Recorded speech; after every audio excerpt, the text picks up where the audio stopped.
Sława everyone, Sława Bogom, and welcome in the 23rd episode of Searching for the Slavic Soul. Before I forget, my name is Magda Lewandowska, and I am your forgetful presenter of Searching for the Slavic Soul, which is a podcast by Vitia. Also, I keep meaning to mention it, but I forget that too. What I wanted to say is that this podcast is available on, I think, all podcast platforms, including YouTube. So wherever you listening to today, you can, go somewhere else and listen to my Polish accent somewhere else too. So that is all the stuff that I keep forgetting. And now to the stuff I want to talk about, which is rituals and celebrations or like holidays in Slavic native faith. The reason I will be talking about this today is because Slavic faith is becoming more and more popular in not Slavic countries among people who did not grow up in Slavic culture and don't have much of understanding of how Slavic native faith, so to speak, works. When we were starting the Vitia project in, I think, 2015 or something like that, it kind of seemed obvious to us that only Slavic people will be interested in following Slavic native faith. And to be perfectly honest, I did not think that talking about holidays or calendar of rituals would be necessary or even needed, but as the time went on, I kind of started to realize that things that might be obvious to a person brought up in Slavic culture, they actually might not be necessarily obvious to followers of Slavic native faith in, let's say, USA, the States, or Canada. So I decided to do a bit of continue with the Rodnovery 101 series and address the basics, like, for example, today, the basic regular celebrations or holidays in Slavic native faith. So without further ado, let's go.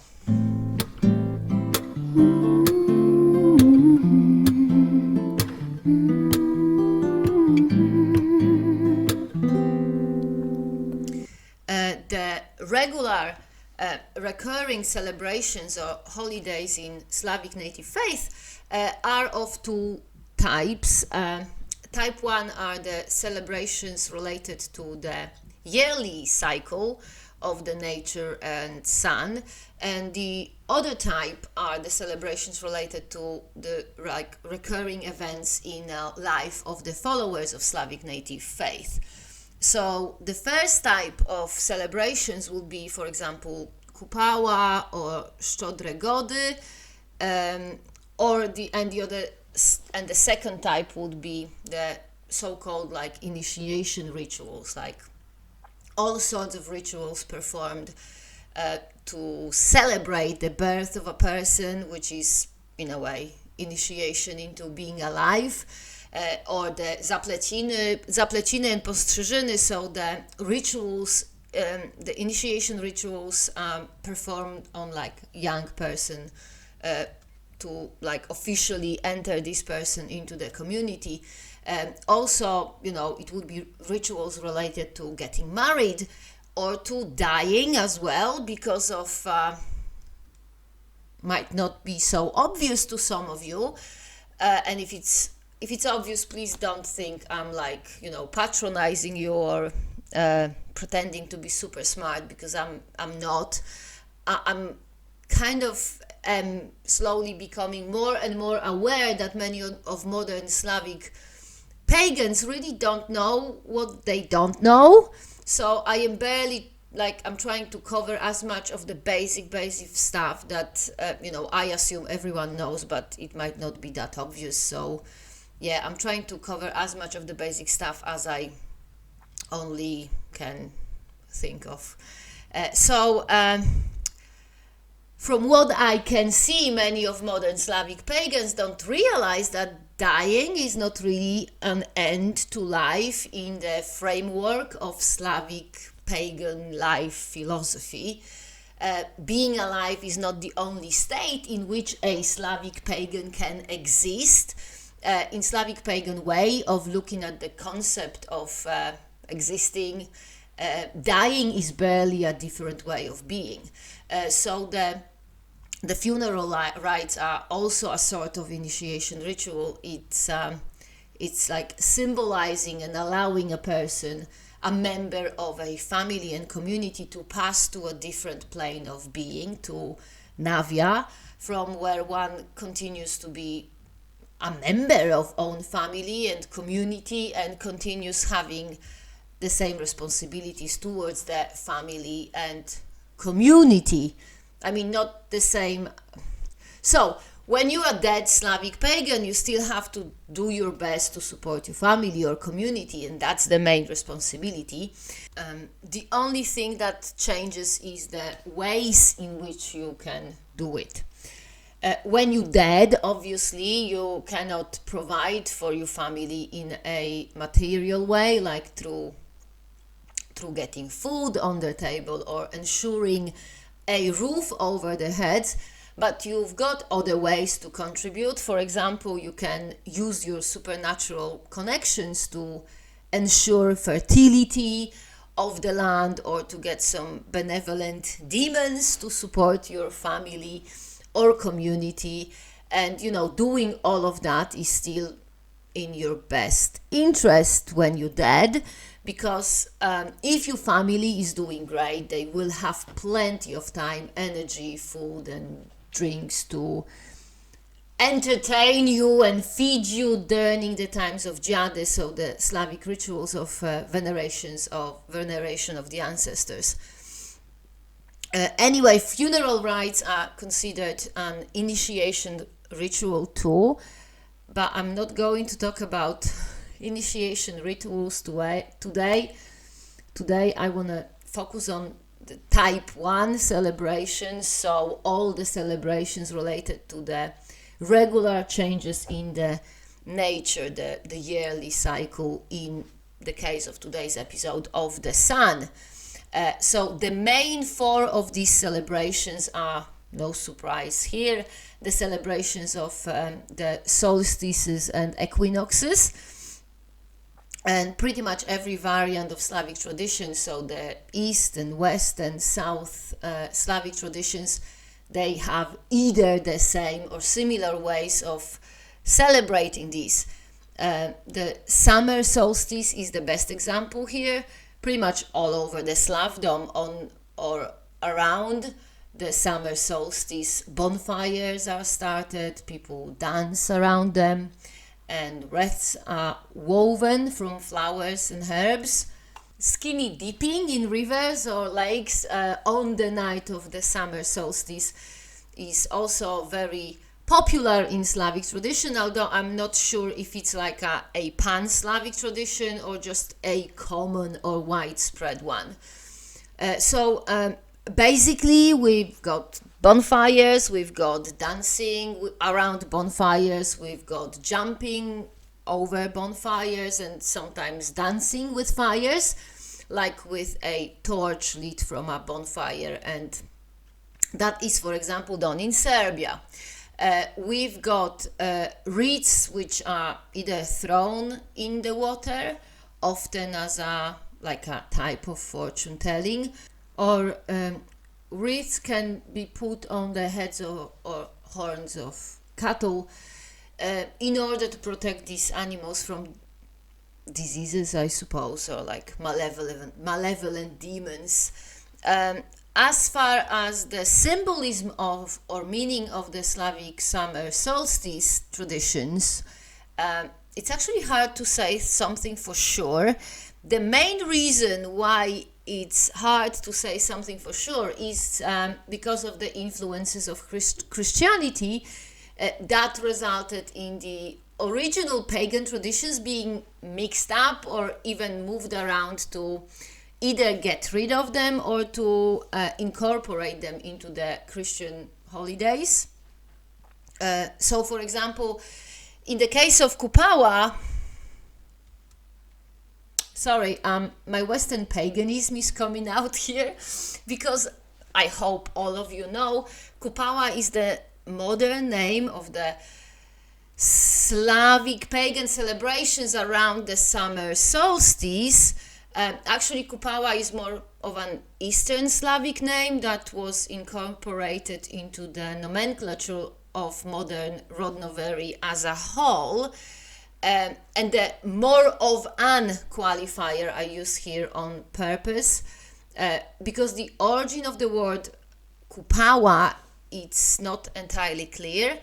I mean, there is an agreement among scholars researching Slavic pagan culture that the name comes from Proto-Slavic kopa, which meant a heap or a mound, like an accumulation of elements in one place. From this noun, the Proto-Slavic kopa, we have Polish words like, for example, skupić, which means to gather round, or more like figuratively, to concentrate or focus, like your attention or something. So anyway, there is an agreement that this is where the name Kupawa came from, but as far as I know, it's not clear whether this is actually the original name of the pre-Christian pagan celebrations of summer solstice, or it's a name that was made up by Christians to try to accommodate the pagan Slavic traditions.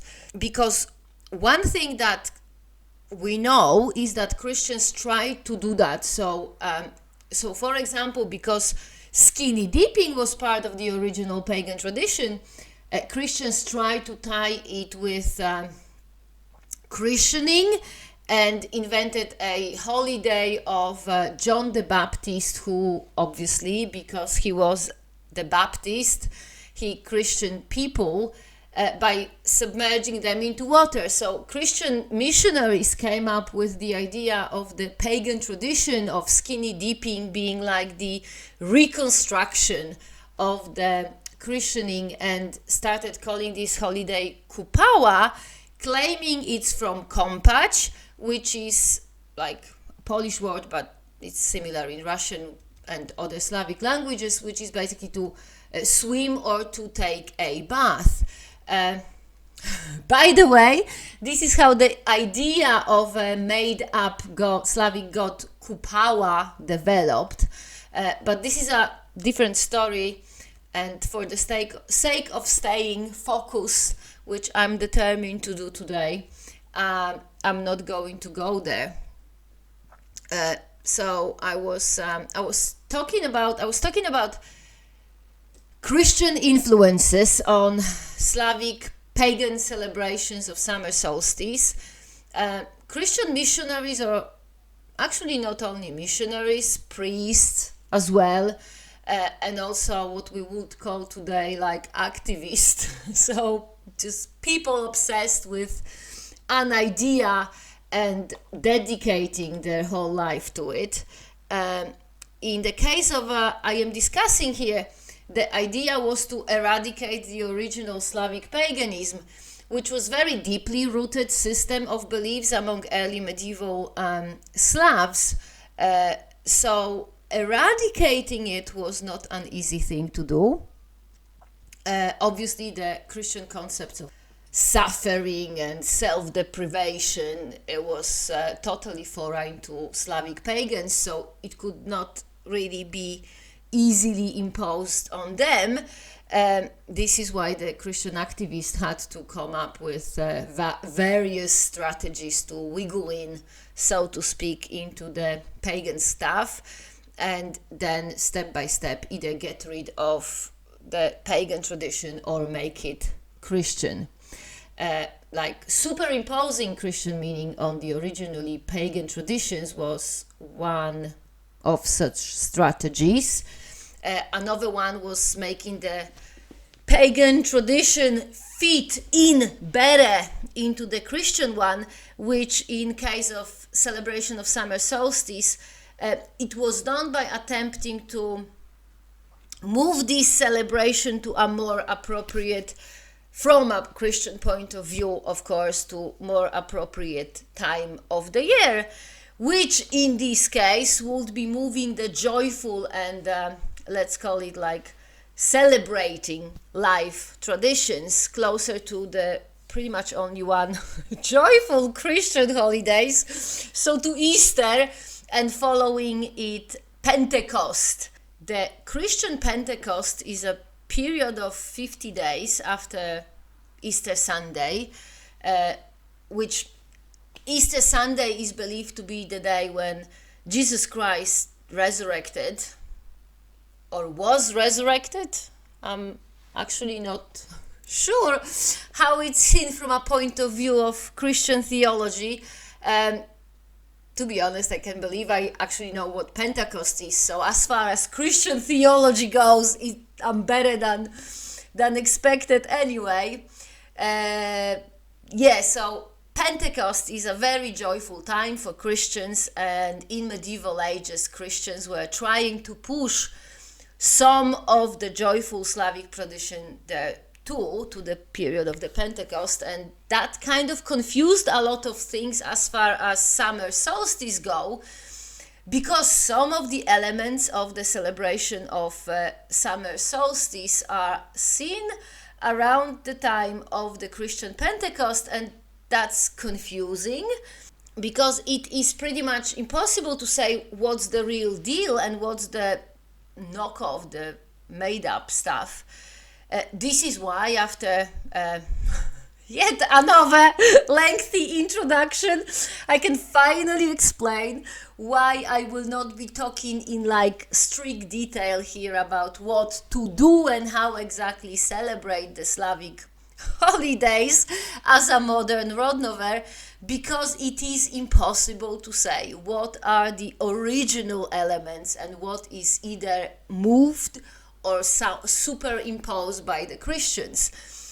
So I will not be giving you any step-by-step instructions. I will be talking about elements typical for a particular celebration, and each and every one of you will have to find out on your own how to put these elements together and whether to incorporate some extra stuff, for example, from like a more local tradition or not. So with summer solstice, which is in modern times typically called Kupawa, you want to celebrate it on or around the day of summer solstice. You want to have a bonfire, you want to dance around this bonfire, perhaps dance while holding torches lit from this bonfire.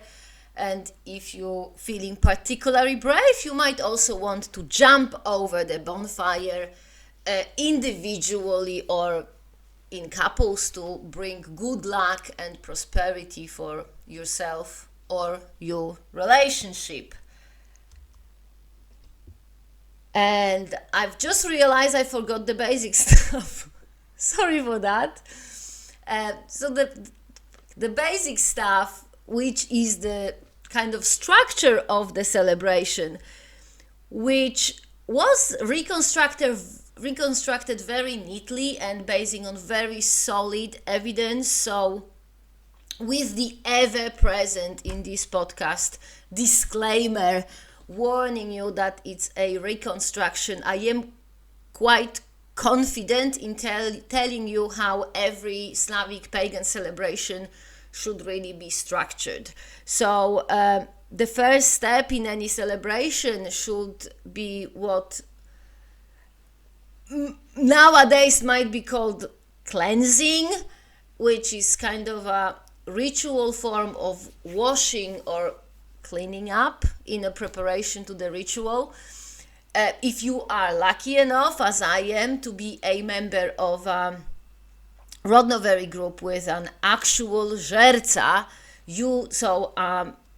Slavic pagan priest, you don't have to worry about this part that much, because pretty much every żerca would use smoke from herbs such as sage, but not only juniper, I think this is how you say it, juniper or rosemary or wormwood can also be used, as well as other herbs. So it's all used to symbolically cleanse every participant of a ritual before the ritual start.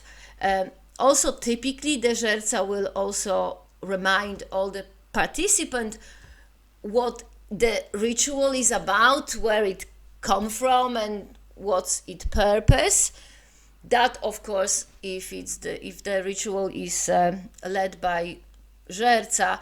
If you're the only Rodnover to participate in a Rodnovery ritual, you will have to clean yourself up. I consider it a good practice to come to any ritual led by żerca or not in like clean clothes. Actually, I have special clothes like historical dresses and stuff, which I wear only during the rituals, which not all Rodnovers have, and it's optional. You don't have to wear historical clothes when participating in a ritual. But if you only can take a shower, which is what I do.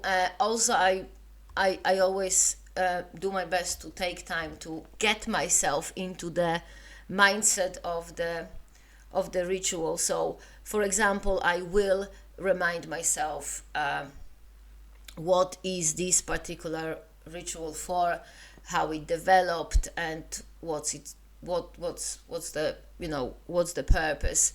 And that's regardless of whether there is going to be a żerca or not. But having clean clothes, and either literally so by taking a shower, or symbolically so by smudging, cleaning yourself up, is the first element of the Slavic pagan ritual.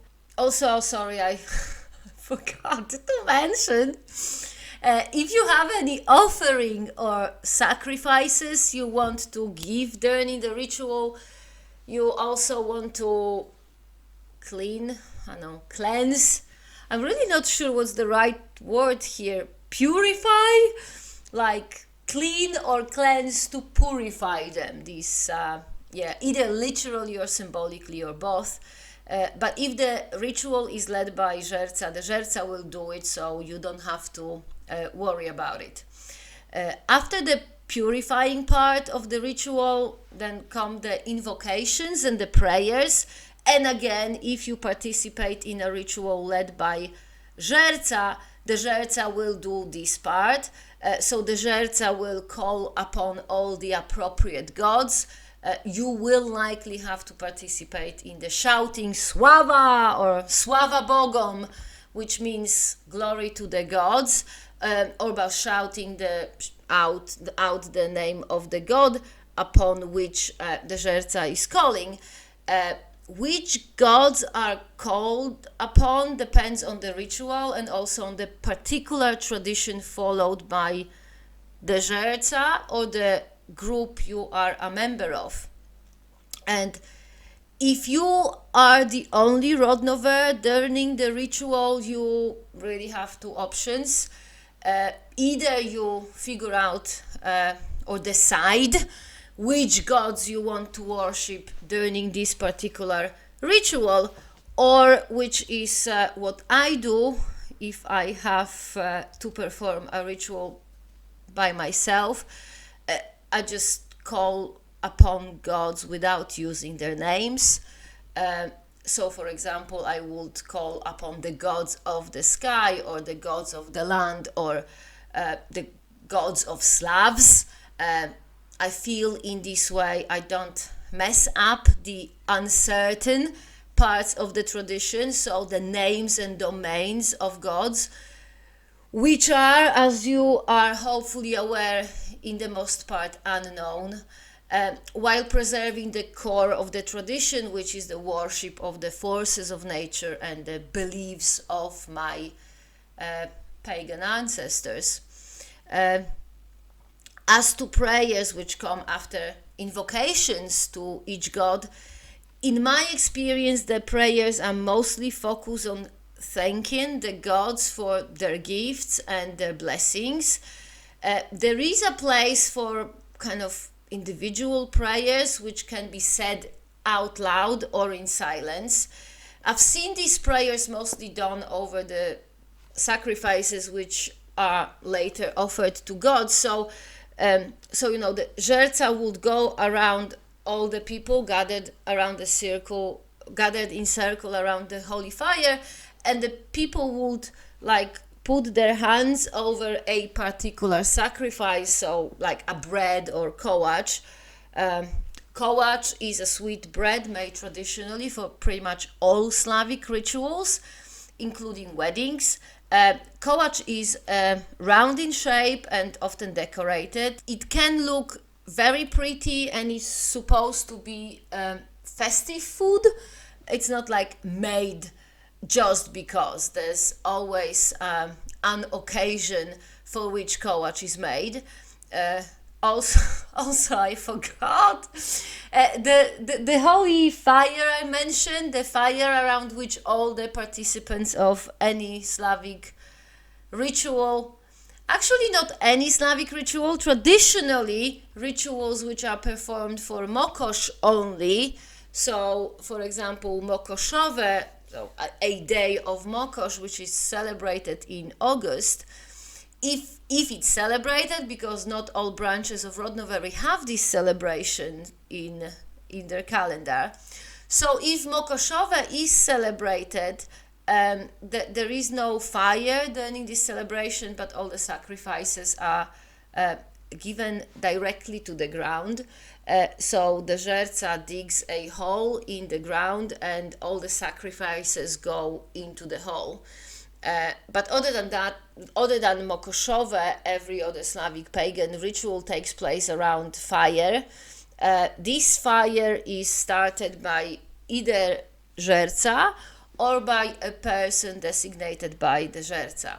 The holy fire is started before the ritual, and any kind of smoke-based purification rituals like smudging, they are done using the holy fire as the source of ignition. So all the kind of smudging equipment is ignited from the holy fire. Holy fire, it's not kind of like the usual bonfire, even though it looks like one. You're really not supposed to be using holy fire to make food. You cannot really put rubbish into it, and you're not supposed to put it out. After the ritual is finished, you have to wait for the holy fire to go out on its own, which is one of the reasons why pagans' ritual typically takes some time, because we have to wait around for the holy fire to go out. And what I was talking about? Invocations and prayers. Invocations and prayers are the second part of every ritual, and after they finish, then the offerings are made. So basically you call upon gods first, you say thank you to them, you for their blessings and for fulfilling your prayers. You might also pray for that Slavic gods continue to bless you, your family and community, and after that you give the gods the offerings or the sacrifices you brought for them. And again, if the ritual is led by Żerca, the Żerca will do that for you. Most of the time the sacrifices are thrown into the holy fire and allowed to burn fully. But as I said before, during certain celebrations, like when offerings are made exclusively to Mokosz, these offerings are put in the ground and then covered up with soil, so they get to Mokosz in this way. And after the sacrifices are given to the gods, then the feast begins.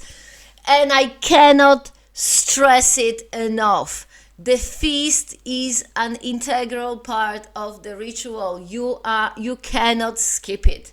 You can't like be on a diet or something. You have to feast, you have to sit down, you have to eat, you have to drink, you are supposed to indulge and eat up all the food brought to the ritual. So you are supposed to have good time. You're supposed to dance and sing and eat and drink and really go for it. And if you don't do that, that is being disrespectful to the gods and, the tradition.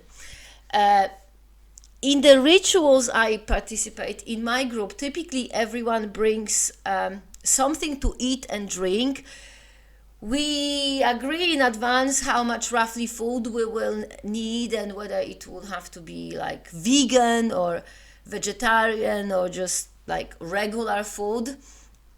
In the past, when I wasn't participating in a group rituals, when I performed rituals myself, I would do the first 3 parts of the ritual myself or with my daughter, for example, and then the feasting would be done with a few of my friends. So basically I would like go to the forest on my own or with my daughter. I would start a small fire, do the invocations and the prayers, and do the sacrifice.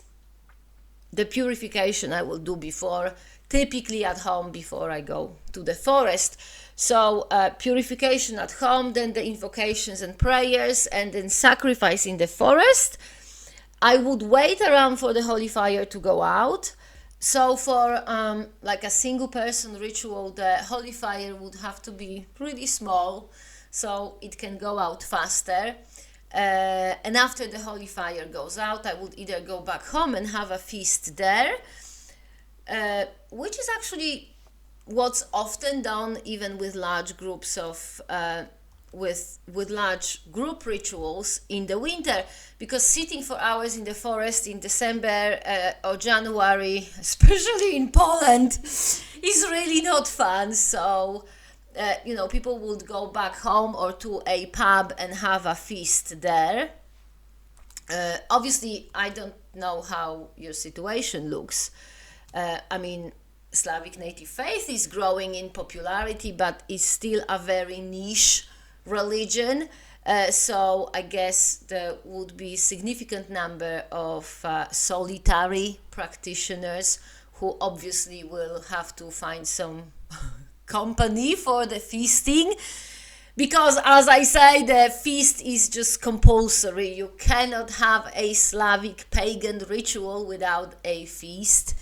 And I don't know, in some cases it might not be easy to find like willing participants for the feast. In my experience, people would happily participate in an event where there is food and drinks and we are supposed to have a good time. I tend to be honest about the purpose of the feast when I invite someone who I know is not a Rodnover. I would be clear that the event is a part of a pagan celebration, and that I invite this particular person to help me to celebrate an element of my cultural heritage. And so far, nobody had any problem with that. So I don't know, if you live in an area where there are only and exclusively like 100% Orthodox followers of a monotheistic religion, who obviously would see a pagan celebration as a blasphemy and sin, then you might have a problem. But again, in my experience, if you try, you can pretty much always find at least a couple of people who are perfectly happy to help you out and participate in a pagan feast. So even if you are the only Rodnover in the whole entire area, do try to find not pagan people to participate in the feast, because a feast cannot just be done alone. It's just not doable. Um, so the last part of the ritual is fortune telling. It's not always done because in the fervor of the feast and having a good time, sometimes people just forget. But the end of the feast is the best time to kind of get some fortune telling done. It's seen. I've seen all sorts done during the rituals I participated in. Like I saw reading runes, obviously Norse runes, not Slavic runes, because Slavic runes don't exist, of which I talked about in the episode number 18, and I'm not even going to go there today because you know me and fake lore. So I've also seen, I've done it myself as well, telling future from splashes of wax, which is actually quite well-known Slavic divination technique. In Poland, it's called lanie wosku, which translates into pouring of wax. A candle is melted in a pot, and then the wax is poured on water, and the shape of the wax will tell you the future. There are all sorts of Slavic divinations technique, and if I talked about all of them here, we would be stuck here until, I don't know, tomorrow. So I won't. And if you're interested in it, just Google something that is called Andrzejki, which is spelled Andrzejki.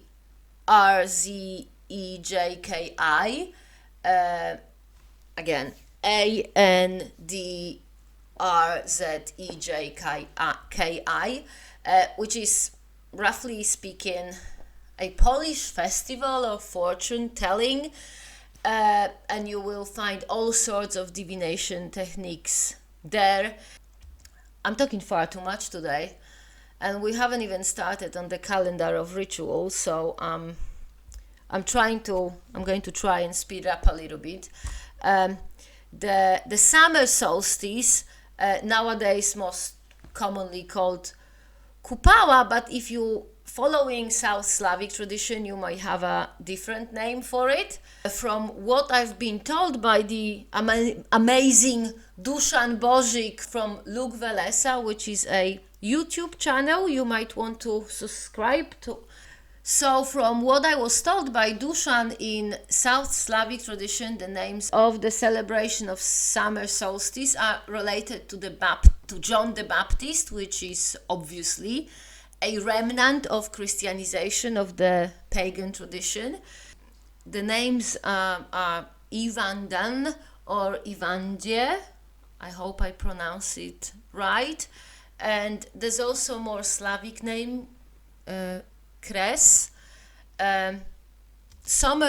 Regardless of the kind of particular Slavic tradition, summer solstice has bonfires, have jumping over bonfires, dancing with fires, swimming in open water, often skinny dipping, as well as wreaths made from flowers and herbs. It's agreed widely that the celebration of summer solstice is a celebration of life, fertility, love, romantic relationship, and there is a strong element of future telling, of which I talked about in the episode number 6 of Searching for the Slavic Soul. One of the less acknowledged in modern times reasons for summer solstice to be the celebration of fertility is the fact that, given the historical information about life in early medieval times, it is very likely that around this time women, biological women with functioning ovaries and uterus, they were at their most fertile. We've got to remember that pre-Christian Slavic pagans, they lived in a mixed maritime and continental climate of the North Europe, which is characterized by substantial temperature swings, and that's causing frost and drought. Also with limited food production, because there was no machines or modern fertilizers, and everything had to be done by humans, mostly with a little help from oxen or horses. So food was not as easily accessible as it is nowadays, and food shortages were actually very common.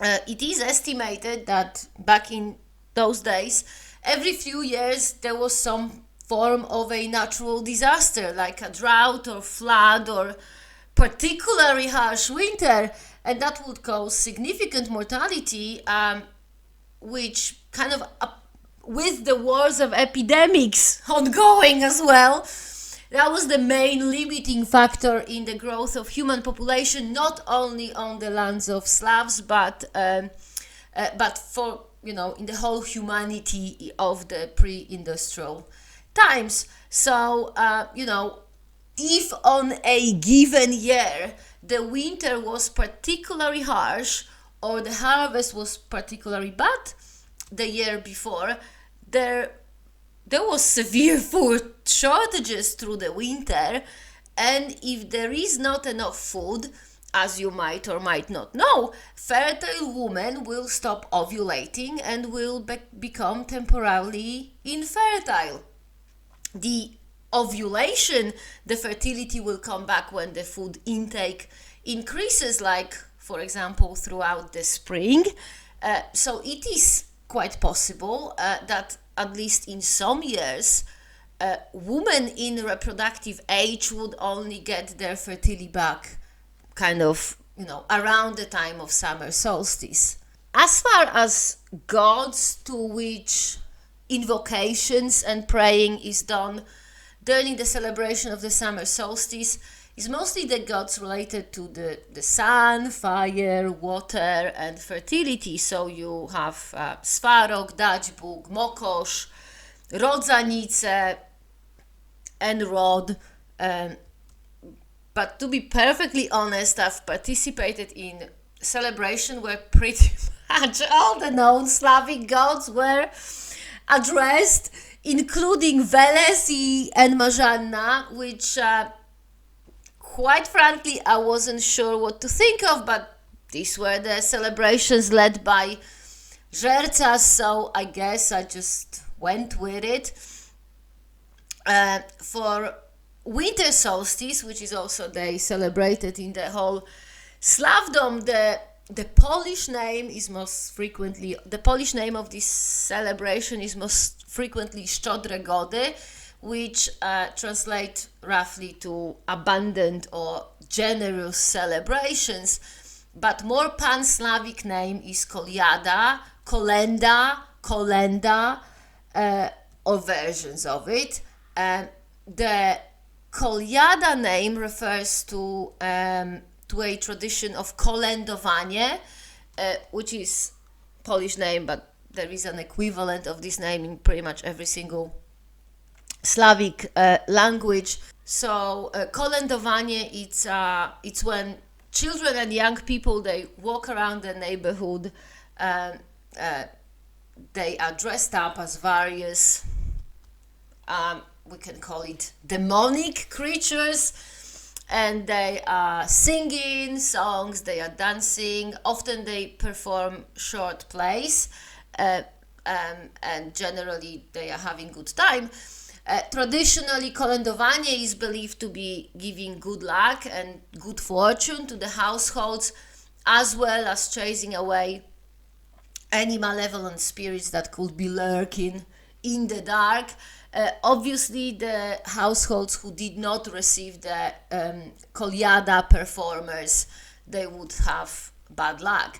The characters that the Kolyada performers are dressed up as, they have clear pagan roots.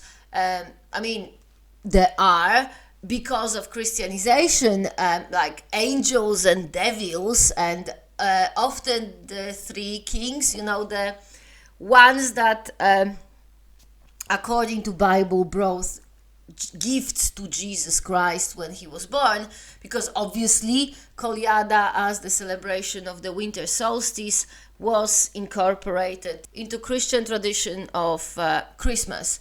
But a part of the angel and the devil and the kings, there's pretty much always a character called Turoń. In Polish is called Turoń, but there is a character like that pretty much everywhere.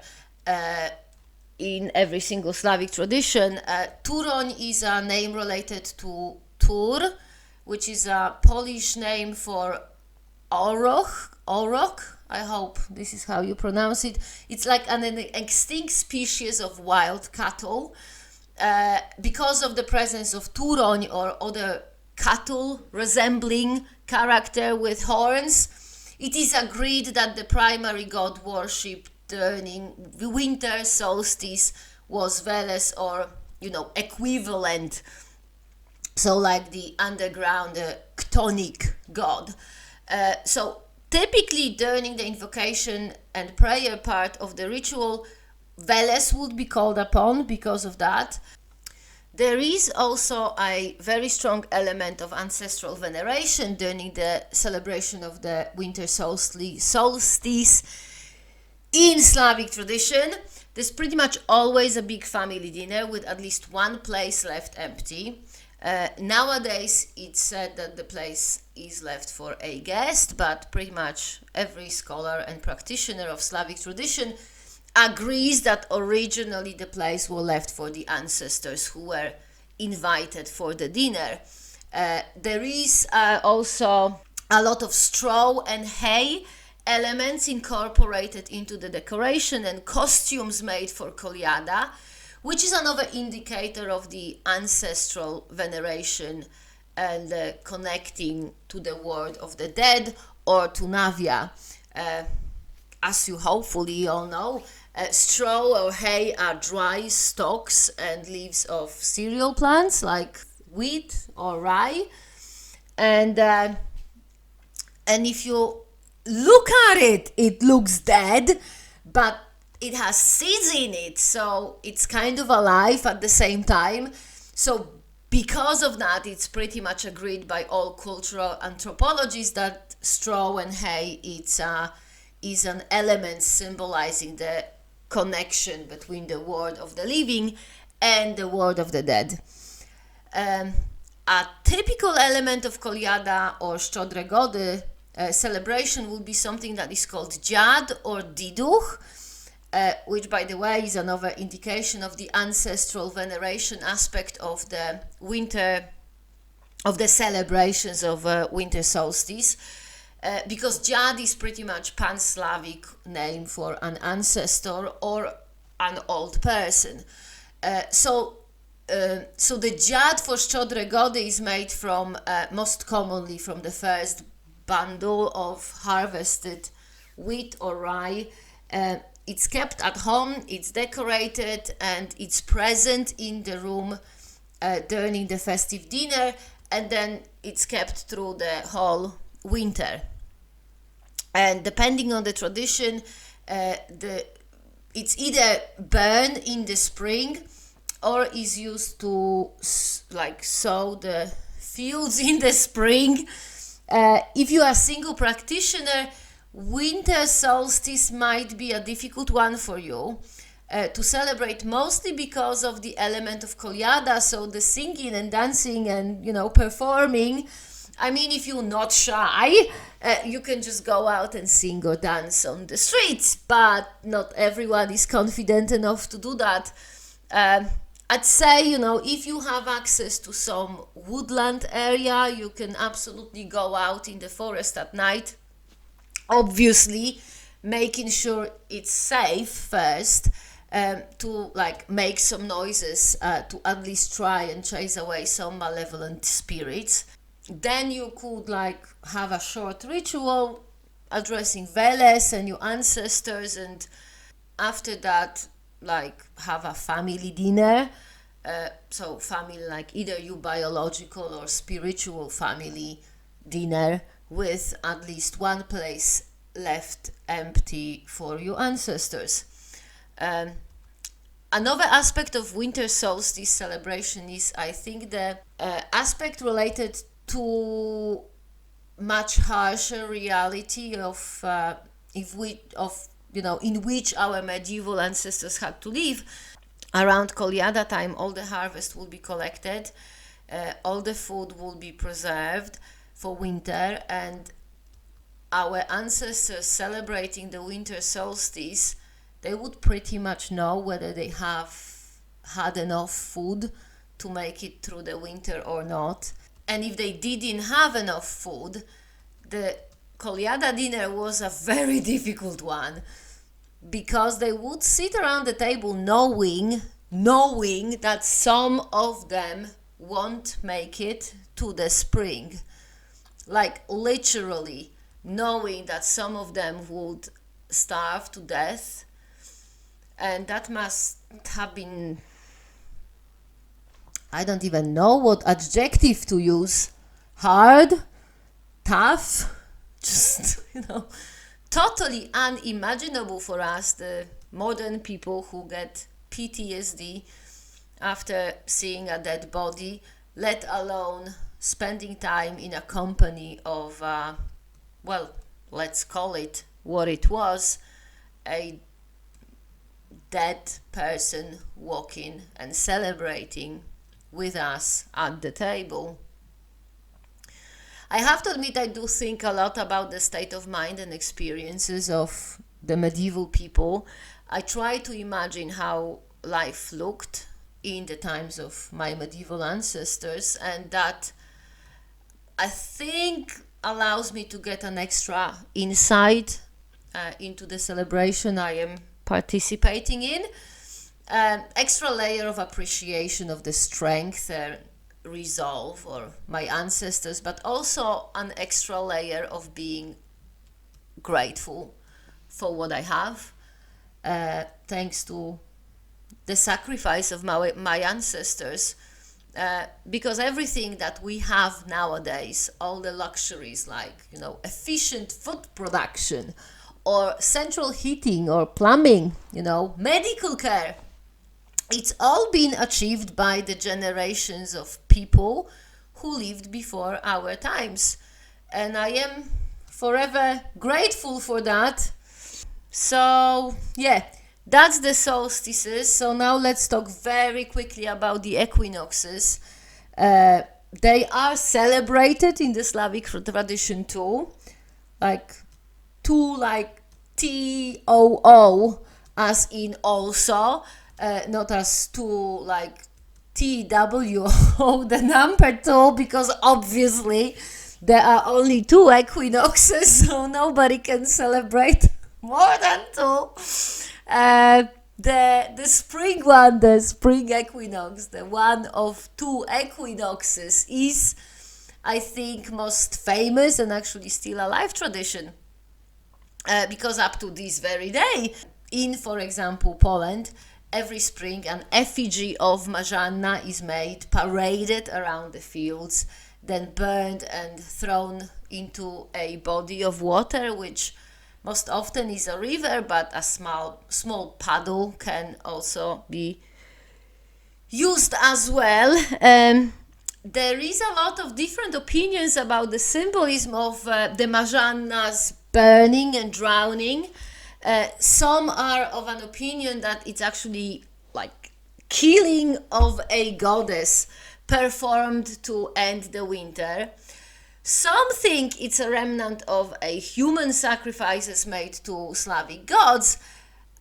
I personally am in favor of a theory that the burning and drowning of Marzanna effigy is a form of funeral rites performed on a representation of the body of the goddess of winter. But again, it's just my opinion. There is not, and there will most likely never be, any solid evidence to tell for sure which of these interpretations is correct, if any. The burning and drowning of Marzanna's effigy is the most known ritual the most known ritual celebrating the spring equinox, but is by no means Pan-Slavic ritual, a Pan-Slavic ritual. I mean, it's likely it was a Pan-Slavic ritual, but because of Christianization, the timing of the burning changes.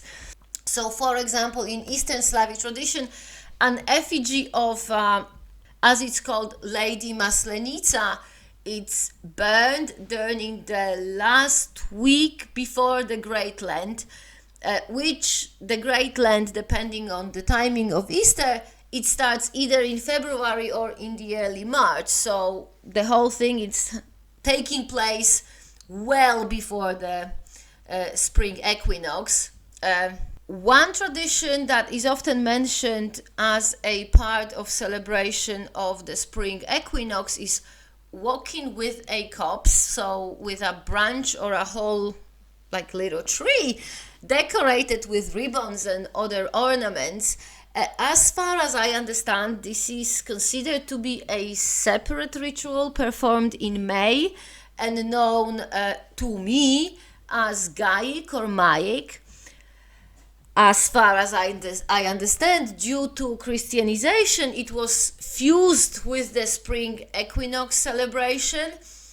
However, saying that, if your local tradition is to have the walking of the copse joined with or done instead of burning of Marzanna's effigy, I'd say to stick to your local tradition, because at the end of the day, there is a very little that we can say for sure about the original pagan rituals. So if you have one that your family and ancestors have been doing for like generations, just do that and ignore the scholars. The one aspect of the celebration of the spring equinox is spring cleaning. Let's call it this way, is spring cleaning element of it. So, as I said before, cleaning, cleansing, or purifying, or however you call it, is the first step of any Slavic pagan ritual. But in the spring, it seems to be taken to like the next level, because not only the participants of the ritual, not only the sacrifices or offerings have to be purified, but also the whole households need cleaning before this ritual. For example, the effigy of Marzanna that is burned in the ritual is traditionally made from old clothes, so clothes that you will normally throw away during spring cleaning. There is also an element of chasing away or throwing away any malevolent demons from the household, which is done during the spring cleaning. So if you talk to a Żerca, they will often use brooms made from fresh willow like twigs to do the symbolic cleaning. So if you are a solitary practitioner and you want to celebrate the spring equinox, I'd say a few days or weeks before the ritual starts with spring cleaning, and identify items of clothing you want to use to make Marzanna, the effigy of Marzanna. On the day of the celebration, get a few willow twigs and symbolically sweep around your house, telling all the malevolent spirits to just get out, and then take your Marzanna effigy to a place where you can burn it, and whatever did not burn, just put it in a body of water, which doesn't have to be a river. It can as well be just a puddle. You want to do your invocation and prayers before you burn the effigy. And for feast and entertainment during feast, make sure you decorate some eggs, because of which I forgot to mention, pisanki, so decorated eggs, are also a part of celebration of the coming of spring in Slavic tradition. Fortune telling wise, it's a particularly good time to pay attention to birds, particularly migrating birds, which behavior or songs were commonly considered omens in the Slavic tradition. I might actually one day do an episode about it because it's a super interesting topic, the fortune telling. But because it's an interesting one, it'll be also a lot to talk about, so I'm just going to shut up now because I am already talking longer than I planned. So sorry for that. I know the length of the episodes is a problem for some of you. So I try to keep it concise, but clearly it doesn't always work. But back to the topic, the other equinox is the autumn equinox, is the last ritual I wanted to talk about today. It's obviously in autumn, in the fall, when traditionally plone, so harvest, is celebrated. The autumn equinox is kind of a no-brainer, really. It's all about harvest. For our ancestors, it was the literal harvest being collected from the fields at this time of the year. For modern Rodnovers, it's more often about like metaphorical harvest, so all the things that we get as a direct result of our efforts. However, in the group I am a member of, we do try to bring along some literal harvest tool. This year, for example, we did very, very well. We had homegrown carrots, radishes, tomatoes, apples, and I think peas or beans. I'm not sure which one it was. Of course, because the autumn equinox is about harvest, it might be a good idea to plan for it well in advance. For example, I start planting my stuff on balcony in March or April with a view of having some harvest for the autumn, but the figurative harvest is very important too. If there is anything you achieved by hard work and effort, the autumn equinox celebration is the time when you want to thank gods for that, thank them for any help they gave you to achieve the success you've achieved. A big, and I mean like a really big ass kołacz is the staple of the plone, so the harvest celebration.